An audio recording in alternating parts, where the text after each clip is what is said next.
Hello friends, in today's video we are going to talk about the basics of tort, that is definition of the tort and the essentials of the tort. So शुरू करते हैं without wasting time. तो the word tort has been derived from the Latin term tortum. जो tort जो word है वो derive हुआ है लैटिन वर्ड टॉर्टम से, जिसका मतलब है कि टू ट्विस्ट और टू क्रूप्ड, मतलब जो उसका ओरिजिनल शेप है किसी चीज़ का उससे उसको चेंज कर दिया गया। टॉर्ट जो है वो इंग्लिश कोर्ट ऑफ जस्टिस में इवॉल्व हुआ, वो डेवलप हुआ, इसलिए कहा जाता है कि जो टॉर्ट फर्स्टली ओरिजिनेट हुआ वो ब्रिटेन में हुआ। क्योंकि हमें पता है टॉर्ट कोडिफाइड लॉ नहीं है, टॉर्ट किसी कोडिफाइड लॉ से गवर्न नहीं होता है, तो जब इसलिए इसका स्टैट्यूट में मतलब एक प्रॉपर स्टैट्यूट में हमें डेफिनेशन नहीं मिलता है। लेकिन हाँ, इंडियन लिमिटेशन एक्ट का सेक्शन 2M जो है वो टॉर्ट की स्टैट्यूटरी डेफिनेशन देता है कहीं ना कहीं। तो उसमें क्या है, The tort is a civil wrong which is not exclusively breach of contract or breach of trust। मतलब जो टॉर्ट है वो एक सिविल रॉन्ग है जो ना ही पूरी तरह से ब्रीच ऑफ कॉन्ट्रैक्ट है और ना ही पूरी तरह से ब्रीच ऑफ ट्रस्ट है। तो हम ये कह सकते हैं कि every tort is a civil wrong, हर टॉर्ट सिविल रॉन्ग है, लेकिन हर सिविल रॉन्ग टॉर्ट नहीं है।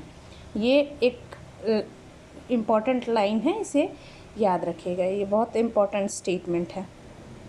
फिर अगर डेफिनेशंस पे सम अदर डेफिनेशन, क्योंकि स्टैट्यूट तो कोई टॉर्ट को गवर्न करने के लिए है नहीं, तो हम किसी ज्यूरिस्ट या फिर किसी और स्टैट्यूट में अगर टॉर्ट की डेफिनेशन दी हुई है तो वहाँ से उसको डेराइव करने की कोशिश करते हैं।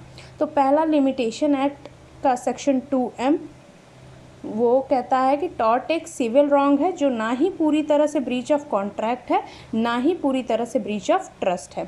फिर आते हैं सामंड के अकॉर्डिंग टॉर्ट जो है वो एक सिविल रॉन्ग है जिसके लिए रेमेडी कॉमन लॉ में क्या एग्जिस्ट करती है, वो है अनलिक्विडेटेड डैमेजेस। और जो टॉर्ट है ना ही एक्सक्लूसिवली ब्रीच ऑफ कॉन्ट्रैक्ट है, ना ही ब्रीच ऑफ ट्रस्ट है, या फिर ना ही कोई अदर इक्विटेबल ऑब्लिगेशन है। इक्विटेबल ऑब्लिगेशन मतलब इक्विटीज़, जो अगर लॉ ऑफ इक्विटी जो है अगर कोई ऑब्लिगेशन लगाती है तब। तो जो टॉर्ट है सामंड के अकॉर्डिंग अगर हम होल इसकी समरी देखें तो टॉर्ट सिविल रॉन्ग है जिसके लिए रेमेडी हमारे पास क्या है, अनलिक्विडेटेड डैमेजेस।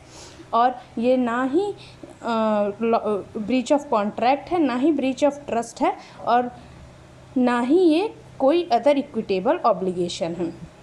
सामंड ने पिजन होल थियरी दी थी और पिजन होल थियरी को हम नेक्स्ट वीडियो में कवर करेंगे। अब आते हैं विनफील्ड पर।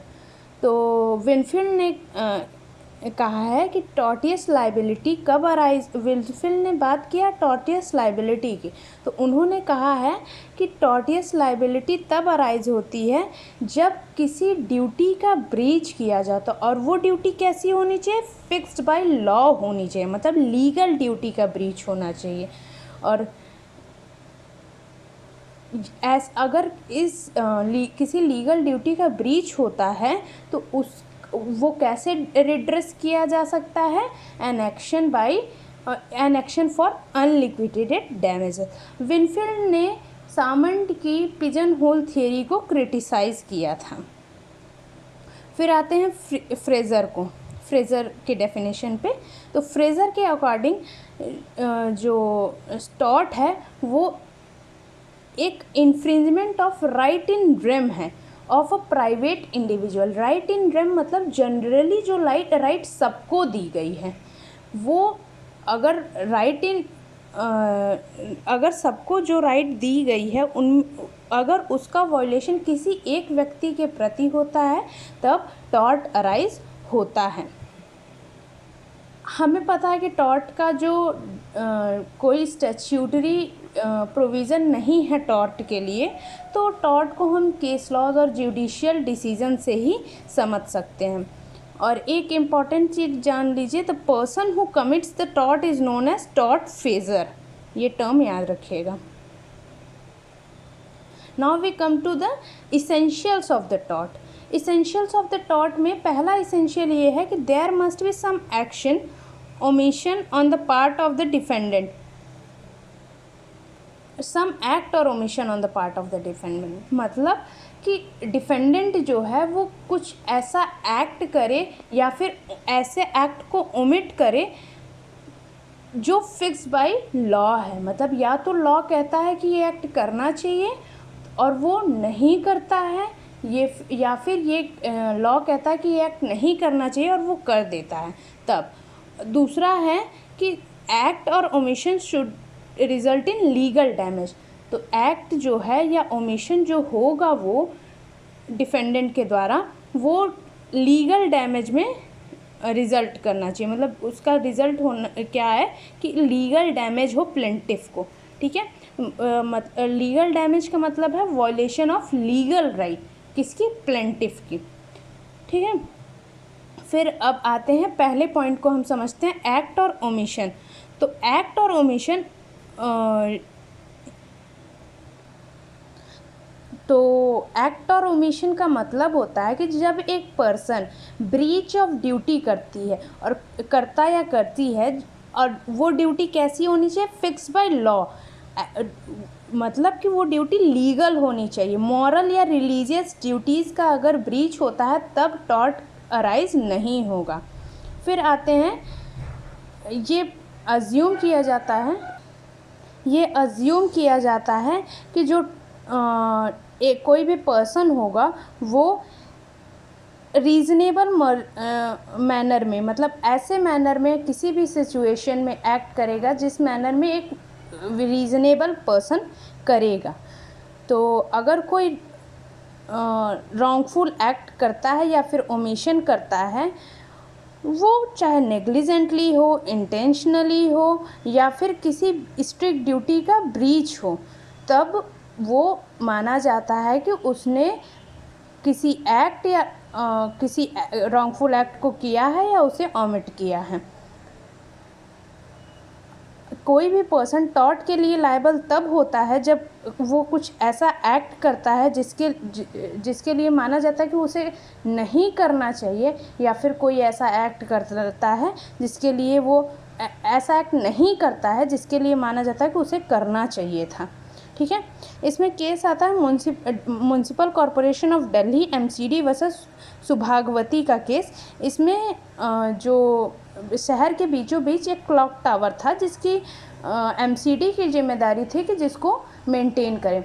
वो क्लॉक टावर डैमेज हो जाता है और किसी जो प्लेंटिफ रहता है उसके सिर पे गिर जाता है और रिज़ल्ट कर देता है नंबर ऑफ डेथ्स। तो MCD को यहाँ लायबल कराया जाता है। फिर हम सेकंड पॉइंट समझते हैं, लीगल डैमेजेस। लीगल डैमेजेस का मतलब है कि किसी का प्राइवेट लीगल राइट को इन्फ्रिंज करना। हमें सबको पता है कि हर किसी का एक लीगल राइट होता है और किसी का लीगल राइट किसी दूसरे का लीगल ड्यूटी होता है, और वो ड्यूटी क्या होती है कि जो अगले की राइट है, जो अगले का लीगल राइट है, वो वॉयलेट ना हो। जब किसी के जो लीगल राइट है उसका वॉयलेशन होता है या उसका इन्फ्रिंजमेंट होता है, तब कहा जाता है कि उसको लीगल डैमेज हुआ है। अब इसको दो मैगज़ीन से हम समझ सकते हैं। पहली मैगज़ीन है इंजूरिया साइन डैमनम, जिसका मतलब होता है इंजरी विदाउट डैमेजेस। मतलब इंजरी का मतलब है वॉयलेशन ऑफ लीगल राइट और डैमेजेस का मतलब है materialistic damage to the plaintiff. दूसरा है डैमनम साइन इंजूरिया, मतलब यहाँ डैमेज विदाउट इंजरी, मतलब मटेरियलिस्टिक डैमेज तो हुआ है लेकिन उसका कोई लीगल राइट वॉयलेट नहीं हुआ है, ना ही इन्फ्रिंज हुआ है। तो हम जानते हैं पहले डिटेल में इंजूरिया साइन डैमनम को। इंजूरिया साइन डैमनम जो है वो ये कहता है कि मान लीजिए किसी का लीगल राइट है कि उसके कोई लीगल राइट है, उसका वायलेशन होता है, हालांकि उस वायलेशन की वजह से किसी को मटेरियलिस्टिक डैमेज नहीं होता है, फिर भी वो सूट फाइल कर सकता है सिविल कोर्ट में कि उसका लीगल राइट वायलेट हुआ है, और ऐसा सूट एक्शनेबल सूट रहेगा, मतलब कोर्ट उसे कंसिडर करेगी। आते हैं दूसरा डैमनम साइन इंजूरिया का केस अगर हम लें, तो इसमें ये होता ये है कि मटेरियलिस्टिक डैमेज तो प्लेंटिफ को हुआ है, मतलब उसका कुछ नुकसान तो हुआ है, लेकिन उसका लीगल राइट कोई वायलेट नहीं हुआ है। इन दैट केस ये होगा कि जब लीगल राइट उसका वायलेट नहीं हुआ है पर्सन का, तब ऐसा सूट अगर वो करता है तब वो एक्शनेबल क्लेम नहीं होगा, मतलब वो सूट एक्शनेबल नहीं होगा, उस पर कोई एक्शन नहीं लिया जाएगा। आई होप ये वीडियो आपके लिए यूज़फुल रहा होगा। Thank you. नेक्स्ट वीडियो में हम बात करेंगे इंजूरिया साइन डैमनम, और डैमनम साइन इंजूरिया को हम डिटेल में समझेंगे। Thank you everyone. Please like the video, share the video and subscribe the video if you subscribe the channel if you found it helpful. Thank you.